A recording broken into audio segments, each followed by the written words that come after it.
Welcome in, I'm Artress, and in this video we're going to be revisiting Purple Black Luffy now that the bans on Moria have settled in. We've had some time to look at the meta and see what's out there. Now, initially I thought that this leader was going to be around the F tier. Without Moria, the playstyle drastically changes, and you can no longer hide behind Moria spam into Frankie blocker, into filling your hand up so that you have like 9 or 10 cards in hand. So over the past couple of weeks, I've had a few people reach out to me and send me some of their list and their reasoning for why they were building it a certain way, and after a little bit of time to think it over, I think the way that Luffy should be building itself is more of an aggressive style where you are playing some really strong top-end rush units that are getting you value, and you end up outgrinding your opponent that way. But before we go over the changes to the deck list, if you're new to the channel, please make sure to give a sub, and if you enjoy the video, give it a thumbs up. It helps out the channel so much. Additionally, if you'd like to talk about the One Piece card game outside of the YouTube comments, please make sure to join the Discord. The link for that is in the description below. So the whole idea now is to get to your 7 and 9 Dawn turn as fast as possible when playing Purple Black Luffy. So in order to help ramp up and get to those bigger bodies, I'm running a playset of Bond Clay. Now I know this card is expensive, but bear with me, it does a lot of work here. On play, add up to 1 Dawn from your Dawn deck and set it as active, so that when you are on your 4 Dawn turn, the following turn you'll be on 7. So that way you can play out cards like the 7-cost Rush Sanji, which is very important for this deck. Running a playset of the 2K Sanji blocker. This is a great card for this deck, especially in a pinch when you are trying to protect yourself in the later stages of the game. With the leader ability online, this card is a 7-cost. So that puts it above the threshold of a lot of things, whether that's Gravity Blade, whether Usohachi is coming down, or maybe like a 7-cost Sanji on the opponent's side. None of those things can rest this blocker, so that is very important to note. Running a playset of Black Maria 2Ks, this will mostly be used in case you do not see your Bond Clay very early or your 3-cost Zoro.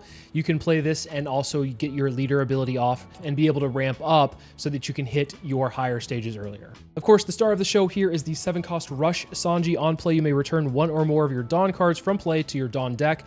Then this character gains Rush for this turn, then rest up to one of your opponent's cost 6 or lower characters. So this will bypass a lot of blockers. When you're going second and you play this on your turn 3, your opponent hasn't played anything that's going to be super huge. It'll probably be a 5-cost at that point, so whatever they played down, you can rest it and swing into it if you want to, or you can just go face. I'm running a playset of the Law Searcher. This is going to be great to find a lot of the cards in the deck. We are running a tremendous amount of Straw Hat Crew cards, and it can also find Heart Pirates. I don't believe we're running too many, if any at all, but you can use that to your benefit at some points in time. Maybe adding Gamma Knife into the deck could be worthwhile. Otherwise, this is a great early play to be able to just play out and then find pieces that you're missing for your curve. Unfortunately, this does not search out Gum Gum Giant. Otherwise, this would be an absolutely insane searcher. Running 4 Frankie blockers. Once again, this card is just amazing. Even if you can't bring it out with Moria, just the fact that on play, you get to use your leader ability, but also you're filtering your hand and drawing a card on the process of doing all of that. So Frankie's really great for all of those reasons. You do run a fair amount of bricks, and sometimes you can hit your brick side of the deck, and that's really unfortunate, and Frankie can sometimes help you unstick those situations. Arguably just as important as the 4-cost Bond Clay, we have a playset of the 3-cost Zoro. This says on play, you may return 1 or more Dawn cards from play to your Dawn deck. Set up to 1 Dawn card from your Dawn deck into play as active. So with the leader ability, plus also this, you're gaining, I believe, a Dawn or 2. I don't know the exact math off the top of my head, but you are gaining Dawn in the process, being able to ramp up pretty efficiently. And so you will be able to hit 7 if you do go second. On your 4 Dawn turn, play this out, have 3 extra Dawn, and then you can, if you want, stack it all in your leader, and then the following turn you'll be at 7. And of course, to follow up the 7-cost Sanji play, we have a playset of the 9-cost Luffy. This is an on play. You may return 1 or more Dawn cards from play to your Dawn deck. Draw 1 card, then this character gains Rush for the turn. So being able to replace itself and then swing in immediately is super effective. You can search this out pretty easily with the Law. In case you don't see the 9-cost Luffy, we are running 2 9-cost Kaido as an additional couple of pieces for top end. I wanted to have Rush be somewhat of the theme here, and so Kaido being able to come in. Dawn -5 is very steep, of course, but you are getting your leader ability off when using this, so you do ramp some of that back up, so you'll be at 7 the following turn.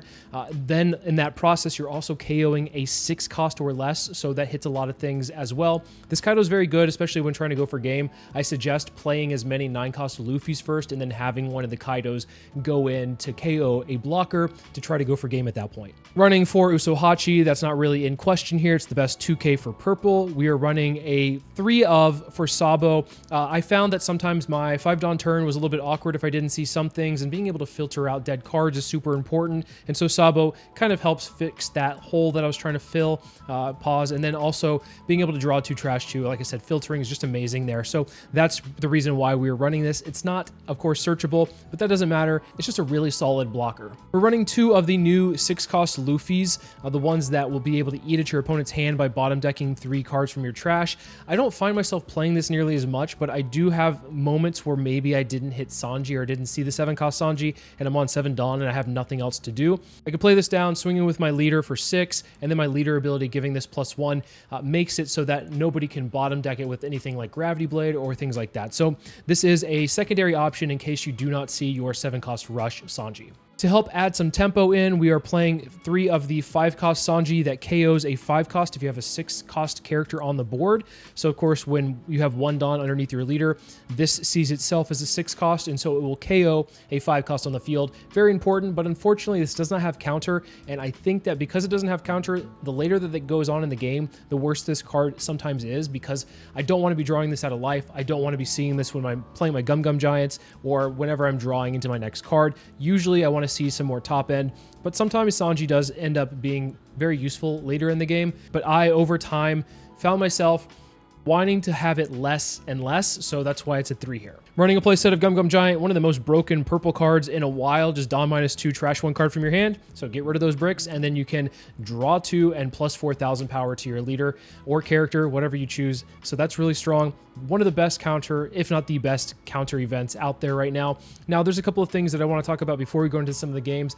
I've tested a few different things out with this deck. There are some cards you could add in. There's like a couple of 2-cost events that either like bottom deck, like Top Knot, or I think it's like Gum Gum Lightning that KO is 6,000 power.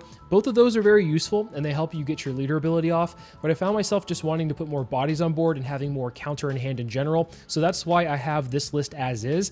I don't necessarily think that this list is going to be 100% defined and finished. I think that there's a lot of things to still work on and test out, but at least from the little bit of testing I've done over the past couple of weeks, I find that this list is the most fun. I wouldn't say this is the most consistent, but you do have a lot of times where you see your curve quite often, and as a result, I think that it's pretty fun, pretty decent overall. We're running a playset of the 7-cost Sanji and the 9-cost Luffy because we want to see them, and we want to see them on curve, and you often do. So I can't complain with that, of course, and any deck that runs Gum Gum Giant is okay in my book, I think. So as a result, this is what I've landed on right now. Of course, this might change in a couple of weeks, and especially when EBO2 is coming out, this might change again. So we will see as we get there. But in the meantime, let's take this deck into the sim and see how it does.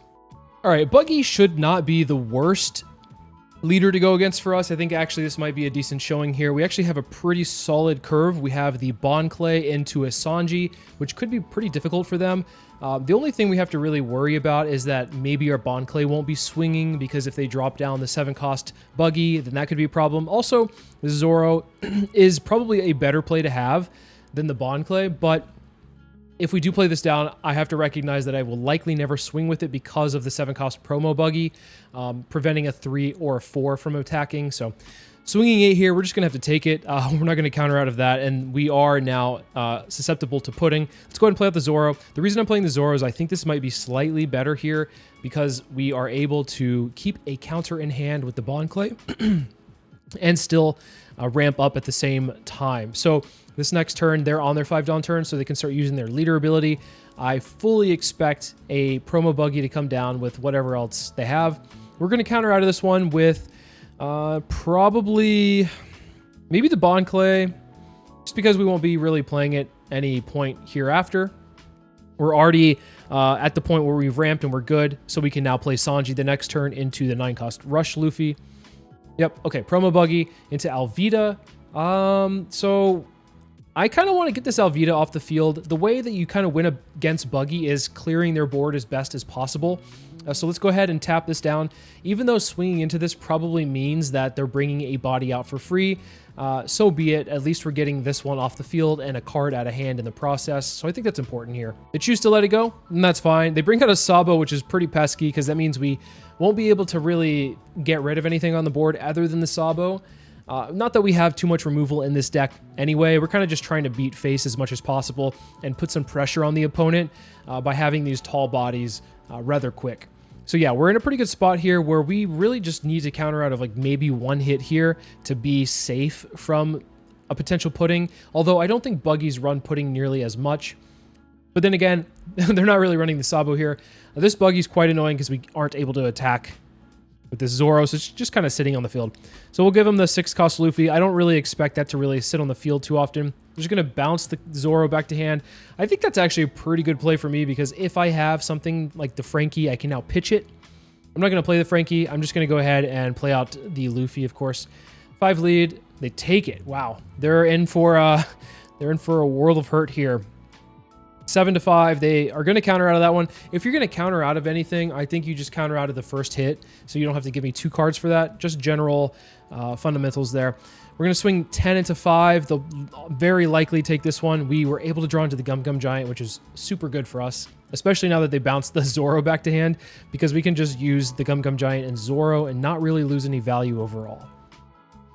9. Probably going into the Sanji if I had to guess, because we are applying a lot of pressure to them. But if they go at face, I think we might have to just counter out regardless. I think no matter where they go, we kind of have to counter out regardless. I'm always, against blue decks, always like worried that pudding's going to come down. Okay, so they're attaching Dawn to the Kairos. I imagine this means that they're going to go for a body, because if they just wanted to, they could swing 9 and probably let it go. So go ahead and use Gum Gum Giant, pitching the Zoro, and we'll give them a Frankie. And drawing into another Gum Gum Giant, one of the reasons why this card is just so good, because usually when you use it the first time, you can draw into more thereafter, and dare I say it's broken? I don't want to say it's broken, but it's pretty strong. We'll give him the other Frankie here, just so we can keep our 2Ks in hand, and then we're going to just blitz them down with the 9-cost Luffy. So then we're going to have, hopefully, a bunch of attacks coming through. Okay, 10-cost Buggy, just to go ahead and get the 9-cost Luffy off the field. The Buggy's not sticking, which that's fine. I'm not worried about that. We can just pressure face this turn. And I actually think we swing with the Sanji first and see what they do. See if they give us a 2 and a 1. Okay, they go 2 and a 1. That's fine. We'll go 5 at lead. See if they give us this. If they give us that, then we can just go ahead and play out the Luffy pretty safely. And we'll swing 10. We don't really need to put 11. I guess we could put 11 to guarantee, but maybe that would have been the better play there. But we got it regardless. Green Yellow Law, we don't have a lot of agency to really control their board very often, so it could get out of hand, so we kind of have to pressure them with bodies, but I do like the fact that we have the Zoro into the Sanji, so we can ramp up to a 7-cost if we need to, but if we don't, then we can always just play the KO Sanji and get rid of something on the board. We have both options, which, great draw there. I'm actually just going to swing 7 into the Bonnie. I know that seems weird, but I just want to get this Bonnie off the field before it accrues any more value than it already has. Here, I think I usually just take the first hit for most of the games I play. I think we can go ahead and just play out the Sanji, get rid of the Tashigi, swing 5, and they just fold. Okay, so I guess they didn't like that, but I think we were looking really good here. Just to see the curve, we would have been able to play out the 7-cost Sanji into a 9-cost Kaido. Insane. Red-Green Smoker has the potential to just fold if you hit them really hard and fast, so I think let's just try to accomplish that game plan and see how it goes. We have, I wouldn't say the perfect hand, but we have a really darn good hand here. Okay, it's the perfect hand now. Now that we have a really good curve, we can go Bond Clay if we want, but usually if I have Bond Clay and the 3-cost Zoro in hand, I will usually just do the 3-cost Zoro because that keeps a counter in my hand at least. So that's pretty good to see. We'll give them a 1K here because I don't want to go and take too much life this early because they do hit pretty hard later on. So we're going to go ahead and just swing 8 at lead, see if they block. They'll probably just take this one, and then we'll pass the turn after this. We will take this next hit and then see what they have. We have a Sanji ready to go, the 5-cost Sanji, just in case they drop a Smoker this turn, which they do. Hopefully they don't have a Tashigi after that. Otherwise, we will probably just have to play the 7-cost Sanji and see what they do. They're kind of leaning towards it the way that they just leave 3 open there. But we'll see what they have. We'll see what their plan is. We have a backup plan in case. Okay, Sanji's actually pretty good for us in the sense that we can play the 5-cost Sanji to KO this Smoker, which is perfect for our game plan. I think we go ahead and play out the Zoro just to put a body out because why not? We'll be able to ramp up and then be at 6 to be able to play out the 5-cost Sanji. Swing 5 at Smoker, just asking for a card out of hand. They are at 5 in hand, which usually they'll take. At 5, they'll usually take. It kind of feels bad to counter out and go down to 4. So we'll swing 6, see if they give us a 2K here. Or maybe they'll just take. They do give us a 2K. Love to see that. We'll pop the smoker and then pass the turn. If they play out another smoker this next turn, we have another Sanji ready to go. If they play anything else, I think we just hit them with a 9-cost Luffy and just start swinging in just to establish a big body before they have any opportunity to really get comfortable with an 8-cost kid. So that's something to keep in mind here. It is a smoker, which is rather unfortunate for them because we're about to KO this thing again, unless they have Tashigi this time, which they didn't have it the first time. They might not have it the second time. Fingers crossed that they don't. Otherwise, that is such a pesky combo. And they already have like 2 out of 3 pieces of Exodia going where they have the Rosinante, they have a smoker. If they get the Tashigi down and then play an 8-cost kid, we are in a lot of trouble. But fortunately, we have a pretty sizable board considering, you know, we don't really spam the board that often. All right, 6 in the lead. I think we just take this one, to be quite honest. We don't have any reason to dump 2 1Ks. 7 into 5, we'll let that one go. Not an issue there. And they have 3 open again. Okay, so it's another Sanji. They didn't have a Tashigi. We've gotten very lucky that they have not seen a Tashigi at all. And we are on, I think, 10. Yeah, we're on 10 Dawn now. We could just play the 9-cost, but I think it's better to just remove this smoker as soon as possible. We're going to swing 6 into 4 for the Sanji. I don't mind that they get a card draw off of it, but I think it's just better mathematics to go ahead and swing that. And then what we can end up doing is put 1 underneath, play out the Sanji here, KO that one, and then we can swing 7/7 and leave 1 open for Gum Gum Giant. Of course, we do have an issue that if they are running Hody Jones, they could rest down one of the Dawn at least, like the Sanji and the Dawn, and then we wouldn't be able to use our Gum Gum Giant. So that's something to keep in mind there. We'll swing 7 to lead. Give us a 2 and a 1. Interesting that they would counter out of that, but we'll see what their follow-up plan is. This might just be a Hody Jones. I'm not quite sure what's the best play for them. The other question we have to ask ourselves is, like, what is worth saving if they decide to go for the board? So if they go for the board, I think the Sanji is worth saving, but I don't think the Zoro necessarily is worth saving because we're going to have to dump a lot of cards in order to do so. They do have the 8-cost kid, which if that was the case, I think for the smoker player, it might have been better to just take that last or the second to last life so that they have more cards in hand to protect this kid this turn. Is it just wide open? It might just be wide open. Oh, they have 2 Dawn. Okay. Well, if it's wide open, we're gonna crack at it. So 6 into 5. I think we just give them. We'll take this one. The reason I take it is because Usohachi is such a useful 2K. We might be able to hold on to it. Okay, 7 to the Zoro. We'll let that one go. Yeah, that's fine. We're not protecting that. We'll hold on to our counter for when they try to go for game at some point. We could do the Kaido, but I think it's better to just get the Rush Luffy going. And let's go 10 into 8. See what they do. The reason I'm not putting a Dawn underneath this is if they have Hody Jones. Well, I guess Hody Jones would rest both of the Dawn. Okay, so they had 2/2. That's interesting. We are kind of scared. Are we scared? I don't think we're scared. Hody Jones is the only thing we're scared of here. So if they have Hody Jones, then we might be in a little bit of trouble. But we do have a lot of counter as well. So I don't know if we'd have enough to survive 3 huge cracks coming our way. But okay, Beckman to get rid of a Sanji. That's probably fine. What is the rest of their Dawn allocated for? Well, they have to restand 2. They have 1 in hand. I think we might be able to crack through. I don't know. Maybe not. Maybe not, because one of these is dedicated to swinging at the kid. We're definitely swinging the 9-cost Luffy at the kid, because they have 1 in hand. See what they have in the hand. If it's like Ice Igloo or whatever it is, then we could be in some trouble, but we'll see. We'll see. All right, so 7 to lead. Do we take this one? I think we just counter out of this one. We'll give them a 2 and a 1. We still have more counter in hand ready to go. Okay, 6 at lead. Yeah, we'll give him the 2K there. Just playing it super safe. Just very, very safe here. 11 into 10. I'm going to go ahead and use the Gum Gum Giant just to cycle and see what I can get. Okay, perfect. We have an Usohachi. Not that we need it at this point, but we do have a fair amount of cards ready to go here. I think we'll go 10 at 8. I think we'll swing 6 at lead and just see if they have like what that last card is, because we might be able to pivot based off of what this last card is. Okay, so they took... We're going to go ahead and play with this Luffy. This could be risky, but I think we just kind of risk it and go 7 at lead and see what they do.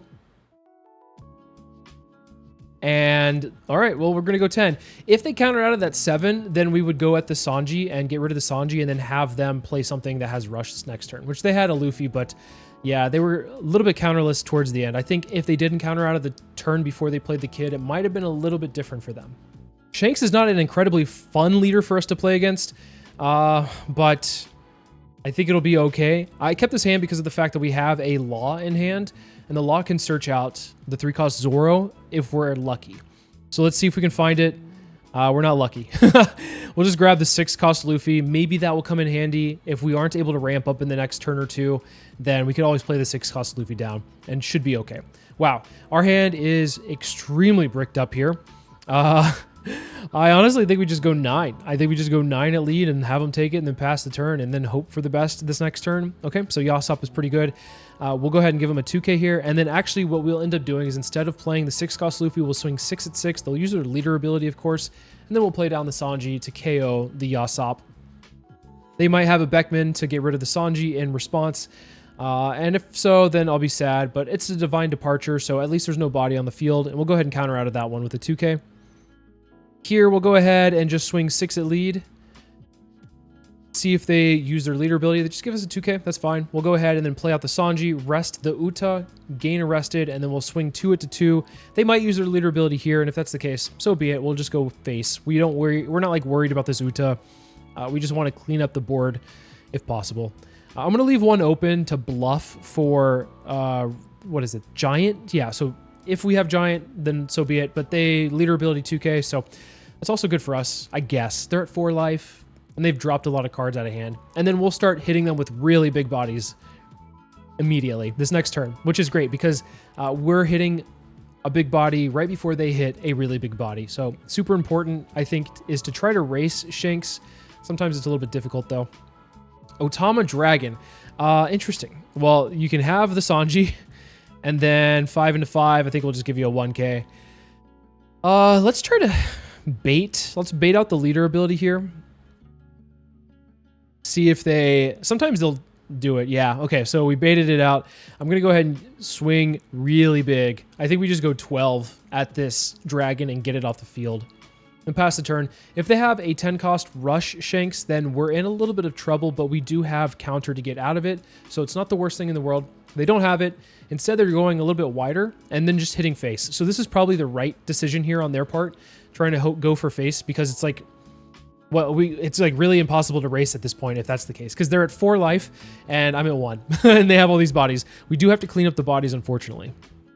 So let's go ahead and swing 6 into the Zoro, see if they'll let it go. They don't. Ew, that's a little bit awkward because that means there's a potential where if this last card in their hand is being able to be cheated out by the Zoro, it could be a problem. Okay, so we're fine. We'll go ahead and play out the Kaido, KO this Luffy, and then swing 10 at lead and pray for a Giant out of life or pray for no 10 cost and see what we get. We're cutting it so close here. We have a lot of counter. We have a fair amount of 2Ks here. We have the Sanji ready to go. This looks like a 10 drop coming down. Oh my god. No! This is awful. Okay. So I think what we end up doing, oddly enough, I think what we end up doing is we swing 16 into 12. We're just trying to get this Kaido off the field. We're going to swing. If it dies, then awesome. If we... Okay, I was going to say if it doesn't, we're done. But I think we could get out of it based off of the cards in hand. 6 to 5. They might give us a 2K. If they had it, okay, they do have a 2K actually, and then we'll go 10 into 5, and then we're going to just bait them to go all in. I think we should be able to counter out of this pretty easily. So yeah, we're just going to bait them to go all in. I would never trust a purple straw hat if they have one open, and we should be able to counter out of this pretty easily here. We'll go ahead and use the Gum Gum Giant to pitch the Zoro, just in case they have something we can KO, in case we can't break through this turn. We're going to dump a bunch of 2Ks, 1K, and then I think we just push for game. I think we can just swing with a 10 to start off with, see if they take it. Then go 11, see if they take it.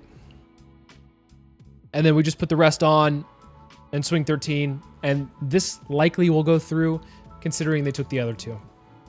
But we'll see, of course. Who knows? They could have a lot of counter in hand as well. Looks like they have just barely below what they need. We got lucky considering our early game was absolutely awful, but I guess we turned it around by getting those big bodies out pretty quickly. Ooh, Lucci's an interesting one. I actually think Lucci might have a favorable matchup into purple-black Luffy just because even though the +1 is there, I think we're not really spamming the board the same way that Usopp does. This hand is like, okay, we're able to find Sanji, but we don't have any way to really ramp up, unfortunately. So I think we'll see if we can take a hit here and we don't get any ramp. Unlucky. Oh, we're so unlucky here. We'll just swing 5 and then we'll swing 6. Really not what I want to be doing here, but it is what it is, right? We don't have any way to ramp up, and sometimes that's the downfall of this deck is that if you don't have a way to ramp up early, you kind of just sit there for a turn or two. They're swinging Uta. I suppose that's fine because that means that they're probably playing a Brook, swinging 5-5. We'll go ahead and take this one. Brook means that we cannot swing into this rested Uta. Sucks to suck, but it is what it is. We'll swing 6 in the lead, and then we'll just play out the Sanji and just see if we can filter our hand, although our hand is fine. We just need to get to higher stages here. Okay, we're going to go ahead and pitch a Giant and a Sanji here, just to keep counter in hand. We'll be going up to 8 next turn. Let's get the free block in. What we can do is play the Sanji out, and oh, okay, so they don't do anything here. That's fine. What we'll do is play the Sanji. We will rest the Uta, because I think that's probably the thing we want to get off the field the most. Go 6 into 3. We'll go 6 into 5. And then we'll go 7 into 5. Hopefully pressure them down to 1. Okay, they don't. 2 into 1. That's totally fine there. I don't expect that this Sanji will survive, though. Okay, definitely not. So Hina -4. Those leaders swing to -1. And then they'll pop it with Jack. What we can end up doing is just play a 9-cost Luffy and hopefully rush face. 7 into 5. We'll take it. Yeah, we'll just take that one. They'll go ahead and use the Jack ability, as I mentioned. KOing the Sanji. They have 4 left. They could swing 8 with the Brook. Nope. Okay. Rebecca's probably the better play here. To grab a 2k counter, put a body on the board. That's actually a pretty good play. It makes things a little bit awkward here. We could Kaido it, but I don't really think that's worth it. I think we'll just do is swing the Sabo, get a 2k out of hand. Swing another 6. See if they use the Rebecca blocker. Maybe they'll take it. They do. Wow. Okay. So then we'll go ahead and play the Rush Luffy here and swing 10. This one will more than likely be blocked by the Rebecca. Fully expect that to happen. I don't think they're going to want to go down to 0. And I think we're actually pretty safe to counter out of everything that comes our way. Just depends on what they do, of course. We'll have to see. But we could bait them to go all in. And I think we should be fine with the Giant. But if not, you know, if they decide to go elsewhere, or maybe they don't decide to hit face, maybe they decide to go for the bodies, we can protect those as well. Ooh, 9 into 5? That's interesting. I think I'll just take it. I'll take it, and I know that I can get out of whatever they throw at me, so let's see if they decide to go all in here, or if they play it a little bit safe. Once again, you can't trust a purple straw hat with 1 Dawn open. We'll give him a 2k. We'll give him a 1k. Another 5 swing. Interesting. 8 Dawn left. We'll give him a 2k, and we'll see what they have.